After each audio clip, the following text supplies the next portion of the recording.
stand behind your seat and sing Mary Had a Little Lamb. Ready, go.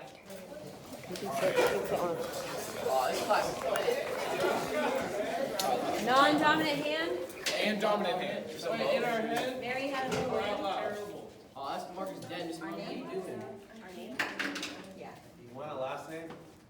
No, your first name. Are we supposed to be singing Mary Had a Little Lamb? Afterwards. Oh, this is. Oh my, that was terrible. Yes. Yeah, I think you wrote that better. Hey, bro. Stand behind the chair. Perspective. Yes. Mary had a little lamb, little lamb. Oh, wow. Oh, I thought someone said your head. Okay. I don't know the lyrics. Pretty sure we're forgetting. Wait, what is the last part here? Sing. Dude, my last part wasn't that bad. Oh. Is that yours?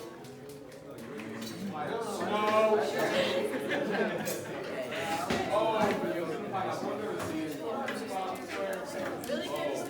Yeah.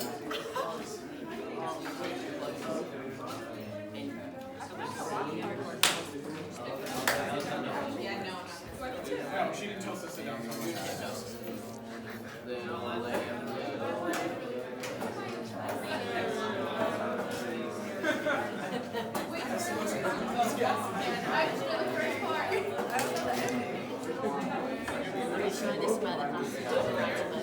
I only know the first line.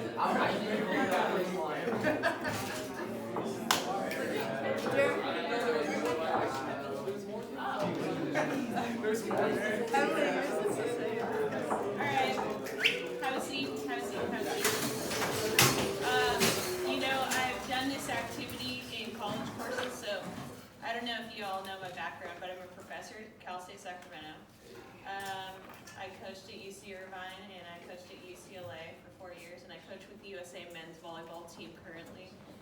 So every summer I travel the world doing that. This was the worst performance I've ever seen. Right here. I'm glad. That was the worst performance I've ever seen. What I'm doing in sports, what I do in coaching, and maybe some of you are athletes. If you're an athlete, raise your hand. Raise your hand. Yeah. Oh, we have all these athletes, right? And your coaches are asking you to go out there and perform. And to be a really great performer takes certain qualities. And those qualities that you need to be a great performer weren't evident in here today. Would you agree? I mean, that was a week Mary Had a Little Lamb. But let's talk about, I'm not just going to bag on you. Let's talk about what was your experience when you heard those instructions. What was your experience of what you were asked to do? What was your first impression? Raise your hand and let me pause for you. Yeah. So random. Random. Don't know what's going on. Random. Yeah. Confused. Okay, it was confusing. Why was it confusing? Weren't the directions clear enough? Was I not clear? Oh, no, yours definitely clear, but I was wow. Why? So it didn't feel like it had a purpose, right? Yeah? What was yours? I thought it was kind of weird, though. It was weird, confusing, lacked purpose. What else was your own personal experience? What were you feeling? I thought it was funny. Huh? I thought it was funny. Funny. Oh, and you know why it was funny? Because how many of you felt a little bit uncomfortable? Yeah. Yeah, it's okay. You don't have to raise your hand. But I asked you didn't feel uncomfortable coming to the board and writing your name because who cares, right? But when you had to return to your seat and sing a song that you maybe didn't know, and plus you don't want to sing a nursery rhyme in your high school class with your buddies all around you. I wouldn't want to either. Then you felt uncomfortable. And you know what we do when we feel uncomfortable? We laugh. Because laughing is a release of uncomfortable energy. That's one way that we release it. Who else? What was your other experiences besides funny? What else? Yeah. I don't know the lyrics. Not knowing. Not knowing. So when you don't know something, what usually happens? When something's unknown, what happens? You question it. You question it. And then when you're questioning something, what happens to your performance? Goes down. You hesitate. So if you think about an athlete who is something's unknown, it's uncertain, they go from the point of knowing they can beat their opponent and feeling good about what they're doing, knowing they can get a hit, knowing they can field this ball. I know I can make this basket, to not knowing, and they start to question, then their focus goes from doing the task that they're supposed to be doing to thinking about doing the task, and I call that split focus, one eye on the court and one eye on your mind's eye, right? Nobody performs well like that. It causes a hesitation in your movements. Sometimes when we don't know what's going to happen, we tighten up and we get stiff. So there's all kinds of things that can happen with the human psyche when you're asked to perform something. And I just asked you to perform something super simple. And there was a whole number of experiences. Some people were embarrassed. Some people were bold. They came right up and they're like, I'm doing it and I'm going to return here. Some people sat down and waited for other people. The other thing I noticed is we all went back to our seats, and then once everybody kind of got back to their seats, then they started to talk about, well, should we sing this song? Well, I don't know the song, well, right? All these things, right? We're usually more comfortable doing things if everybody's doing something, which is what truly makes a great team. If everybody's doing the right things at the right time, consistently over a period of time, you're never going to be a leader if you do a right thing once in a while. So there's so many different things, and the reason why I had you perform this activity because this is sports psychology. It's the study of human behavior and experiences, just like the experience you just had, in a sport or physical activity setting, and that's what I do. And if you think about a great athlete, when you're thinking about the greatest athletes, you think about LeBron James or Steph Curry or whoever your favorite athletes are. What qualities come to mind that you think make them great? Confidence. Confidence, yeah, that's one. So let me Can we respond to things? let me erase your name. The other thing about, I had you do your names for a purpose too. Everything, it seemed purposeless, but I had a purpose, which is why in coaching, I coach a lot of coaches. They need to explain why. We're just doing this drill. This drill is aimless unless you say why you're doing the drill, right? So when you write your name with your dominant hand, it's easy. You can write it and you can think other things and you can talk to other people and the movements are fluid and they're not jerky or anything like that. When you write it with your non-dominant hand, it puts you in what we call the cognitive stage of learning, meaning you're really thinking through it. It's slowing down your movements, you're focusing your attention and all that. Well, when we're performing a skill, a physical skill, we move through different stages that influence the way that we perform and whether or not we can multitask when we're doing that skill. Let me have you do this real quick. I talked about muscle tension, but I didn't do anything. Go like this with your arm, up and down. That's a bicep curl, right? Super easy, not very hard. Why a bicep curl is easy is because when you flex the muscle, your biceps muscles are flexing while your triceps muscles are relaxing. So we have agonist and antagonist muscles. You've learned that here, right? Okay. So when someone has muscle tension because they have anxiety or stress or they're worried about what somebody else might think, like their coach, or I might get taken out of the game. If I miss this, I'm going to get taken out of the game. Well, they go from feeling nice and free with those agonist and antagonist muscles working freely and in synchrony with one another to now flex both your bicep and your tricep at the same time. Go ahead and flex them. Flex all those muscles. Now do the bicep curl. That's hard. You know what we do? We make our performance really hard on ourselves. We hold muscle tension and then it makes it really hard to have fluid and smooth movements. And so when we get on the court, that ball that would normally go in and it's a swish is just a little bit off. You know what we call it? Choking. Just a little bit off. Or that golfer that gets there and they got a 2-foot putt and next thing you know they jerk their club and they miss the putt by 3 feet, right? That's because when we start thinking too much and we get anxious, then we get muscle tension and the muscle tension contributes to a choking performance. So let's go back to the question I just asked you, which was, what are your best athletes? How do they perform well? What makes them good? And someone said confidence. What else? Can you read cursive? No. You said she writes cursive. You know why? Because No, print you is write so it slow. closer. Oh, I do? Yeah. I always thought my writing on the board is terrible. I can't read it because I try to go fast. Okay. Consistent. Consistent. All right. What else? You can yell them out. Like comfortable. Comfortable? Like comfortable in like The same. competitions, I guess. Interesting. You'd be surprised how many elite level athletes are not totally comfortable, but they're okay with that. But because they might have this confidence quality, right? So they might know, I have a pulled quad right now and it's not really comfortable, but I'm in an NBA playoff game and I'm going to go ahead and play anyway, so I don't feel good about it, but I'm going to play. That's a sign of a really good athlete. So actually, I'm going to use yours because I think it's important, but being comfortable when you're not comfortable is a really good sign of a great athlete. What else? Come on, you all know. You're smiling. What's your sport? Softball. That's my sport. What position? Shortstop. That was my position. Perfect. Okay. So what would be a good quality of a great shortstop? Communication. Okay. Yeah. Communication. Good one. What else? Great athletes have way more than this. Yeah. Knowledge of their sport. For sure. Knowledge. What else? Being decisive. Ooh, I like that. Yeah. Decisive. Composure.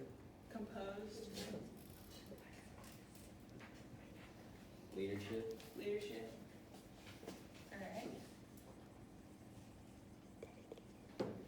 Okay, what else? Let's come up with two more. That's it.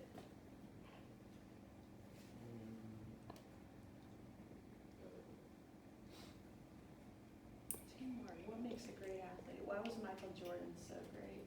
Good work ethic. Okay, yeah, work ethic. And last one. Persistent. Okay, There we go. persistent. Okay, good list. All right. What do you notice about our list? They lost fucking seat. That's true. I didn't put them together on purpose, and I noticed that too. It's very observant. What else do you notice about our list? All your mental. That's right. If you think about a practice, and you think about how much time coaches and athletes spend on their physical performance, it's probably 99.9% of their practice time. But when we talk about great athletes, 99.9% of the time, we are not talking about their physical self. This is all their mental game. That's truly what makes it. Because when you get to the highest levels, the margins are really super slim.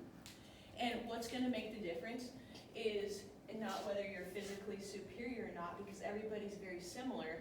It's going to be about if you can be comfortable when you're uncomfortable, and how well you communicate with your teammates, and if you're confident even when you don't feel confident, or you're able to focus your attention on the right things at the right time.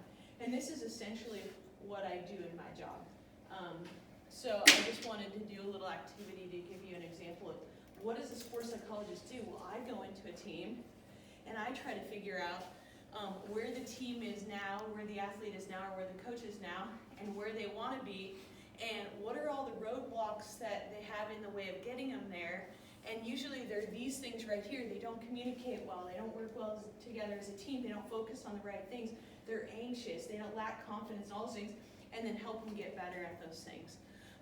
So that's really my job. Any questions so far? Question? Okay. Don't everybody talk at once? So the question is, well, how did I get into it? When I was 6 years old, I actually had a tumor on my right kidney.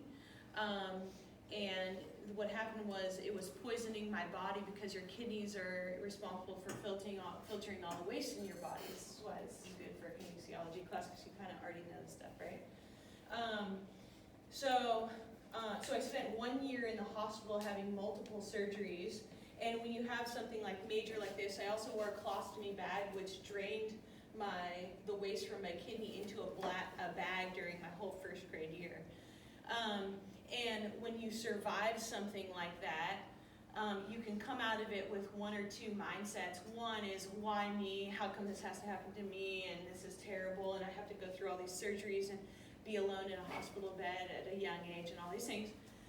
Or you can come out on the opposite side of it is like, yeah, I can walk again, I can run, I can skip, I can jump, I can run around. How cool is that? I'm pretty lucky that I lived through this.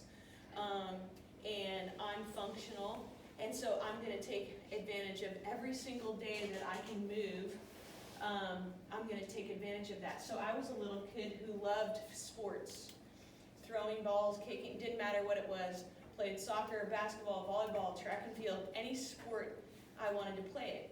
But because I have a 12-inch scar from my surgeries, by the time I was 13 years old, 12, 13 years old, I had also been a bowler because my mom owned a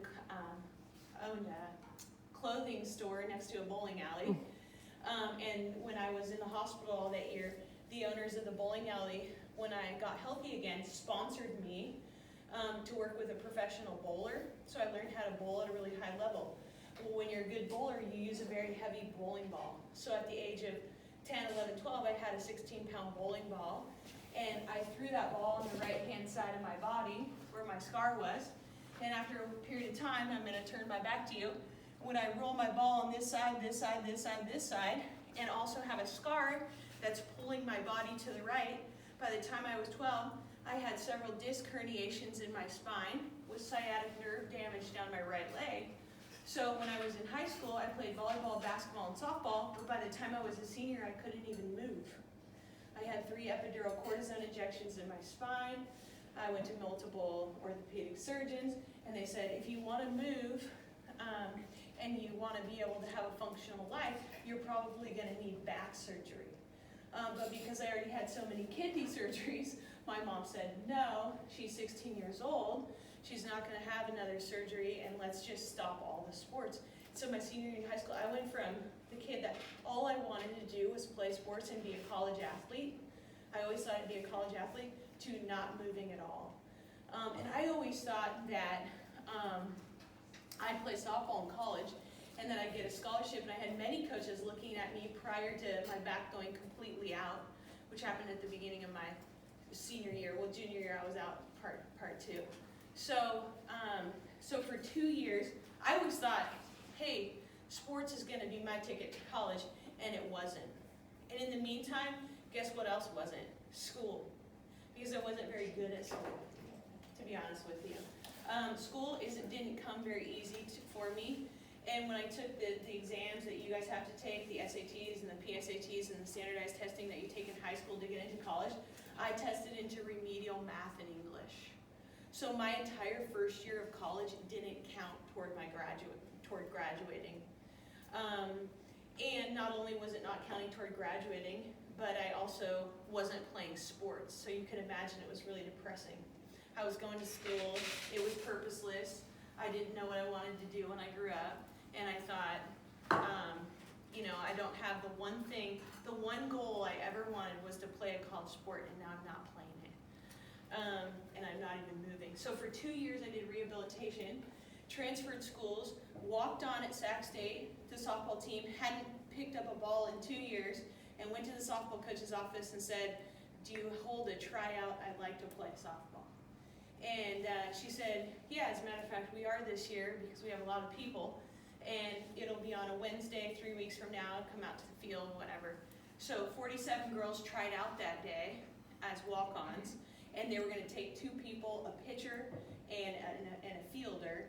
And the coach lined us all up along the fence, and then she went down the line and said, no. And she got to me, and you know what she said? She said, I know you have a bad back. I can tell your movements are limited. So you'll probably never play on this team, but I like your attitude, so I'm going to take you anyway. So I got the team, so I made the team. By the time the fall ball started, I was the starting second baseman, because I was like, you know what? You're going to tell me I can't play? Me at 50% in my mind is going to be better than that full ride shortstop you have at 100%, and you just wait and see. Because I knew that if I just kept working hard and I never tried to get a scholarship. I never tried to work with elite athletes. I was just trying to be the best I could be at whatever I was doing. You know, as I look at you all here today, I think about when I was sitting in your seat, I was always thinking, hey, I'm not so good at reading and writing and math. But you know what I'm good at? Effort. And you know what I'm going to do? I'm going to out-effort everybody. Because what I need to do when I'm sitting in this chair is I need to look around and go, what am I doing today that's going to put my resume or put my playing time or put whatever it is that I wanted above the person that's sitting next to me? All those people. I think about my major. I teach kinesiology at Cal State Sacramento, and 10 years previous to that, I was at Cal State Fullerton. We had 1,800 majors at Cal State Fullerton. Do you know what they all want to be? Physical therapists. They all think they're going to be a physical therapist. The reality is that maybe 0.0005% of those 1,800 students are actually going to make it to physical therapy school because it requires a 4.0 GPA in college or close to. And so it requires these high grades. And everybody wants to be something. But very few people actually want to do all the little details it takes to actually get there. So people come to me now and they say, I want to be a sports psychologist. And I say, well, guess how many years of college I went to be a sports psychologist? 11. You know what? You're juniors and seniors, right? Juniors and seniors. So you're in your 11th or 12th year of school. Imagine you're only halfway done. That's daunting, right? You think you got senioritis? When people come to me and they go, oh, I got senioritis, and they're in like sophomore year of college, I'm like, ha, you're telling somebody who went 11 straight years after high school with no breaks in between, you don't even know what senioritis feels like. And then I became a professor, which is still being in school because you still write papers and you still create lectures and so I'm still in school. I've never gotten out, right? So I can't empathize with your senioritis because you haven't been there long enough, right? So, long story short is, it's about effort. That's all it's about. College is about effort, grades are about effort. It's not about aptitude, because I'm not the smartest person. But you know what I did? Learned how to learn, and all those remedial grades and remedial classes that I was originally in, I ended up going to Sac State. I ended up earning a full ride scholarship. Her 50% was better than someone else's 100%, if you can believe that. Hurt. And I would play one day and have to take the next day off, and play one day and take the next off because I literally couldn't move. And the athletic trainers and the physical therapists and the doctors said, don't play, because if you continue to do this to your body, you won't walk when you're 40. Well, guess what? I'm 40. I'm still walking. Because I'm willing to do all the little details to be as healthy as possible, given that I still want to play and do these things. So by the time I got to college, I really wanted to coach. I said, if I can't play anymore when these playing days are over, because they're going to end soon. And you know what else? You could worry about injuries and fear injuries, or you can just go out. Go out strong. If you're going to do it wrong, do it strong. If you're going to get an injury, then go all the way up. But to not ever play the game because you fear having an injury, it's not worth it. Because then you finish your whole 4 years of high school or college and you didn't really play anyway because you protected yourself the entire time from what? From achieving success. And then you didn't get an injury, but you also didn't get what you want either. Risk-taking is interesting, and how much people are willing to take risk and what kind of risks. We have to be smart about it, but to really go for something. So anyway, so I graduated Sac State, and I went to graduate school because I wanted to be a coach. If you can't play, the next best thing is to coach. I wanted to be a Division I softball coach. I went to school for sport performance, still in the kinesiology department. And I had a professor who was a sports psychologist who said, hey, you could go coach a team and you could influence 20 people each season, or you could go be the leading expert on the psychology of coaching, and then you could do coaching clinics, and then those coaches would influence a lot more people, and she talked me into it. So I ended up at the University of Tennessee, got a doctorate in psychology of coaching, was fortunate at the time to work with Coach Pat Summit. I don't know if y'all know her. She's since passed away. She's one of the most successful, she's the most successful women's coach in collegiate women's basketball history. At the time, she was the most successful coach, and since then, Gina Ariema from University of Connecticut has passed her and wins. But I did research on her. I did research on men's basketball team. I did research on the psychology of coaching. I never set out to work with an elite athlete. My goal wasn't to become a sports psychologist. My goal was to become the best researcher and teacher that I could become. Came out, and while I was at school, actually, at Tennessee, I heard that there was a group of professors that were the brightest thinkers on campus that met on Tuesday afternoons. No students, just professors. Physicists, psychologists, philosophers, nurses, doctors, and they would get together and they would talk about their research and how these researches overlap and what methodologies they could share. So they were doing homeland security, triage, test dummies, making sure cars are safe, all kinds of things, right? Well, I went over to the group because if you want to be better at something, if you want to be the best in, go surround yourself with people who are way better than you. That's what I always did.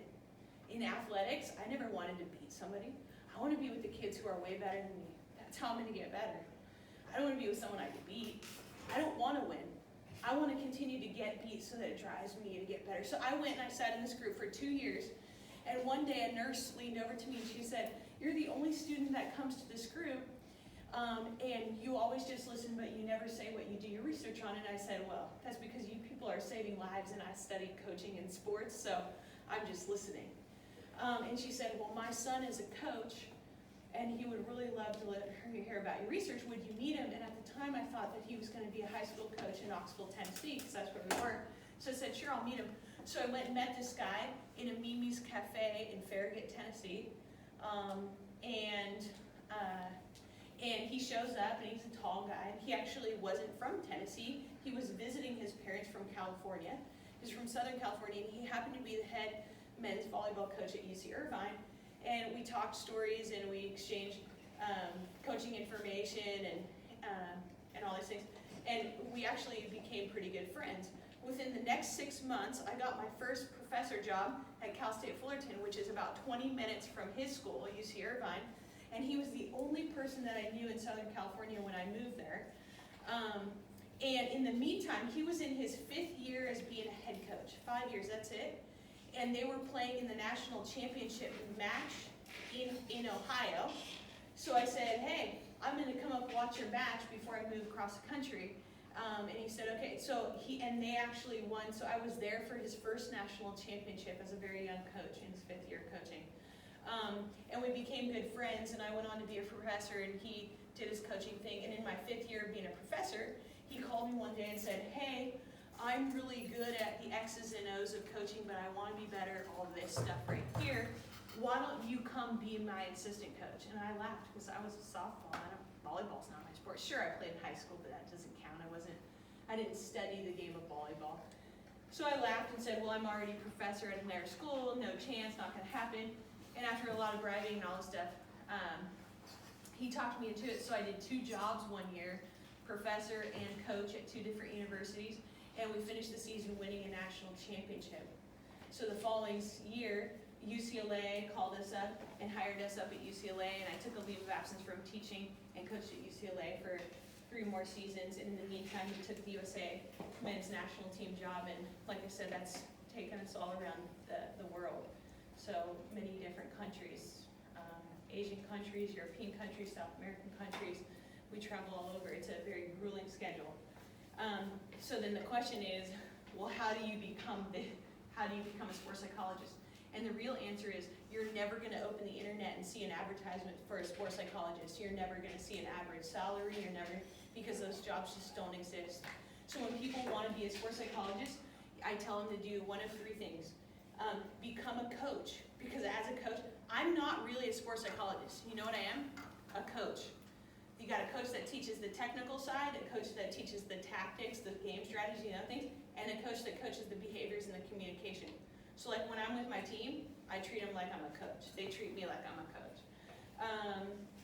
So be a coach, be a professor, which takes a lot more years of school, or be a counseling psychologist who works mostly with people who have psychological problems, and then athletes on the side. The majority of the people who do what I do, this is not their primary job. They work with athletes on the side, and they have another full-time job doing something else, and that's where they get their salary and benefits and that kind of thing.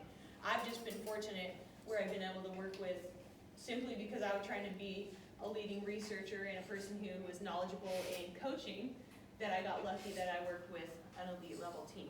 I didn't try to work with elite level teams. I just got a call from the Sacramento Kings, and I'm going to work with the Kings. I've already had 5 meetings with them. But I don't care. I love the Kings. I'm going to support the Kings, but I'm not looking to work with elite level teams. I'm looking to help people. I don't care if you're 2 years old, 5 years old, 10 years old, or you're a professional NBA player, to help people to get them from where they are to where they want to be. Help them perform better. That's all I do. And so in the meantime, I teach classes at Cal State Sacramento and still do research and and all those other things. So there you have it. And here's what I would say, I would end on this. I really was meant to be a coach. That was what I wanted to do when I was little. That's what I've always wanted to do. And I never set out, I always just tried to be the best I could be. And then coaching came back around and found me. And I feel like that's what was meant to happen. It was the right thing. And I think the message to you is, go be the best that you can be. If you're just cruising, then you're just wasting it. You're just wasting your time. You're wasting. We only get one chance at this thing. We get one life. We get one chance.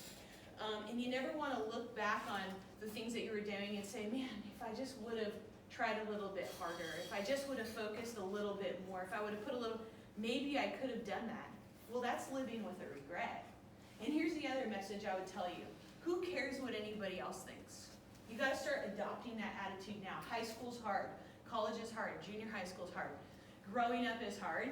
And everybody cares what everybody else thinks. And if we worry about what someone else thinks of us, we're stiff, we're stifled. We never do the things that we want to achieve. We're inhibited by that, right? You want to ask someone out? Go ask them out. If they say no, so what? Move on. So what? Now what? You want to try to make this basket? Make the basket. You missed it? So what? Now what? Respond with re-effort, refocus. Who cares? But to sit and feel bad about, there's 6.8 billion people on this planet. Someone doesn't like you? So what? Now what? Make a friend that likes you. That's my thing. We care way too much about what other people think, what our coaches think, what our teachers. If you do the best you can do, and I say this, I preach this to my athletes all the time. There's 3 things you can do in sport. There's 3 things you can do in life. Give your best effort, have your best attitude, and be the best teammate you can possibly be. You're not always going to be great. You're not always going to get an A. You're not always going to get the outcome. You're not always going to make the team. But if you did those 3 things every single day in your family, in your life, in your school, your nice, best effort, best attitude, best teammate, then when you look in the mirror at the end of the day, feel good about you. And don't worry about what anybody else thinks. Because life is not about all these accolades and accomplishments. You can go to my office. You can see trophies, or you can see jerseys that are signed. Who cares? Was I a good person? That's all I care about. Did I try to do the best I could be, and did I have good intentions toward other people? And if you do those things, then so what? I don't worry about what anybody else thinks. And I think those are some of the important messages that we preach to our athletes to make them high-level performers. Because if they care whatever, think about when you get to be an elite athlete, how many negative things are written about you in social media. That people don't even know you, and they're judging you and constantly judging. I get hate mail. I'm the only female with a men's team in countries where females aren't allowed in gymnasiums. So I get hate mail. What do I care? Oh, you don't want me in the gym? Not my problem. Oh, you don't like women to be with men's team? Not my problem. My team likes me. So that's their problem. And if we spend all our time worrying about what other people might think or what they could be thinking, then we're not really living ourselves and being our authentic, true selves. I say be you, and if someone doesn't like, let them take you for who you are, and if they don't like you, then they're not for you. Life moves on. There's others that are going to love you for who you are, and I think that's really important. So with that being said, questions?